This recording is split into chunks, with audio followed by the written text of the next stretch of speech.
There's a person in your life, maybe a coworker, maybe a friend, who you genuinely cannot read. You don't know their next move. You don't know what they're building. And somehow, without trying, they seem 2 steps ahead of everyone. You've probably called them mysterious or private. But here's what nobody tells you. They're not just quiet. They're playing a completely different game than you are. In 2009, psychologist Peter Gollwitzer ran a series of studies at NYU. He asked participants to share their goals with others, or keep them private. The ones who shared? They worked less. They quit sooner. They felt like they'd already accomplished something. His conclusion was uncomfortable. Telling someone your goal gives your brain a taste of the reward before you've done any of the work. Your mind doesn't distinguish between real completion and social recognition of intent. It treats the applause like a finish line. So every time you post about the book you're writing, the business you're starting, the transformation you're chasing, you're not building momentum. You're burning it.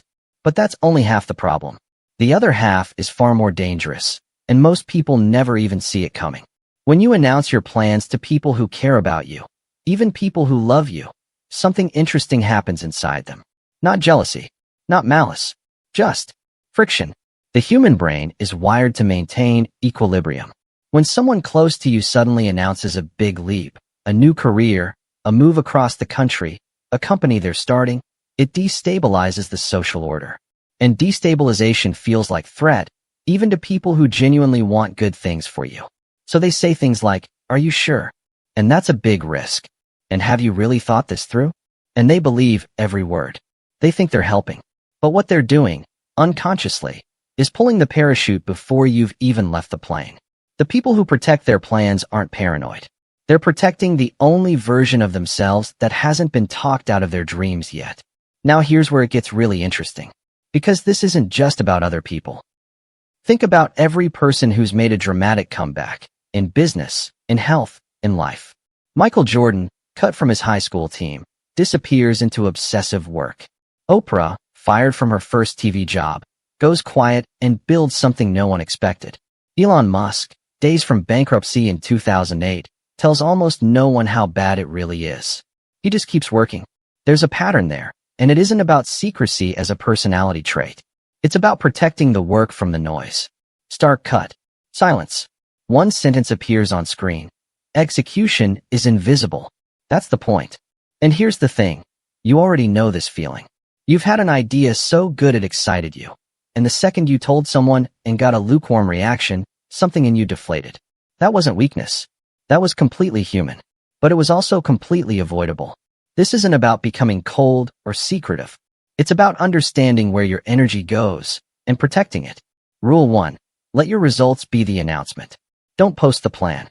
Post the proof. Don't tell people you're training for a marathon. Run it. Don't pitch your business idea at every dinner. Build it until someone writes a check. Rule 2. Choose your counsel carefully. There's a difference between isolation and discretion. You can have 2 or 3 people in your corner who sharpen your thinking. People whose track record earns their opinion. Everyone else gets the highlight reel, not the blueprint.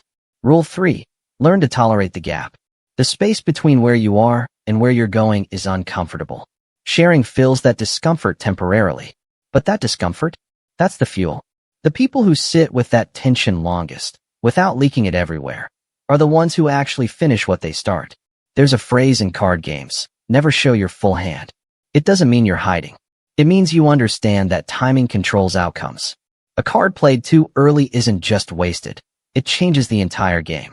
There's a version of you that's already been talked out of 3 things you were supposed to do. You probably know exactly what I'm talking about. The thing you mentioned once, got a weird reaction, and quietly let die. That version doesn't have to be the only version. The next idea that arrives, the one that feels too big, too risky, too real, try something different. Don't announce it. Don't explain it. Don't need anyone to validate it before you've even started. Just start. Quietly. Deliberately. Without permission.